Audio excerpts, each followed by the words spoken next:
ನಮಸ್ತೆ ಸ್ನೇಹಿತರೆ, ಇದು ನೆನ್ನೆದು ಸಂಡೇದು ಮಿನಿ ಬ್ಲಾಗ್ ಆಗಿರುತ್ತೆ. ತರಕಾರಿ ಎಲ್ಲ ಖಾಲಿ ಆಗಿತ್ತು, ತೊಗೊಬರೋಣ ಅಂತ ನಾನು ನನ್ನ ಮಗ ಸಿಟಿ ಮಾರ್ಕೆಟ್ಗೆ ಹೋಗಿದ್ವಿ. ಶನಿವಾರ ತುಂಬ ಮಳೆ ಬಂದಿದ್ದರಿಂದ ಸಂಜೆ ಮೇಲೆ ಮಾರ್ಕೆಟಲ್ಲಿ ಕಾಲಿಡೋದಕ್ಕೆ ಆಗ್ತಿರಲಿಲ್ಲ, ತುಂಬ ಪಿತಿ ಪಿತಿ ಅಂತಿತ್ತು.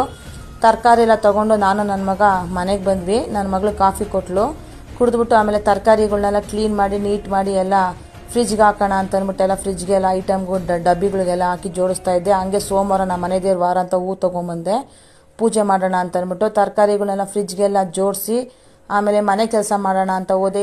ಅಡುಗೆ ಮನೆಯಲ್ಲಿ ಪಾತ್ರೆ ಎಲ್ಲ ಬೆಳಗ್ದೆ, ಅಡುಗೆ ಮನೆಯೆಲ್ಲ ಕ್ಲೀನ್ ಮಾಡಿದೆ, ಸಿಂಕೆಲ್ಲ ತೊಳೆದೆ, ಬೆಳಗಿದ ಪಾತ್ರೆಗಳನ್ನೆಲ್ಲ ಜೋಡಿಸ್ದೆ.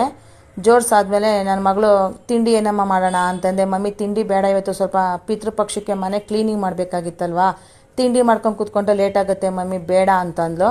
ಸರಿ ನಮ್ಮ ಆಯಿತು, ಇಡ್ಲಿ ತರಿಸ್ತೀನಿ ಅಂತಂದ್ಲು. ಸರಿ ಆಯಿತು ತರಿಸು ಅಂದ್ಬಿಟ್ಟು ನಾನು ಅಡುಗೆ ಮನೆಯೆಲ್ಲ ಕ್ಲೀನ್ ಮಾಡಿ ಎಲ್ಲ ಆಯಿತು.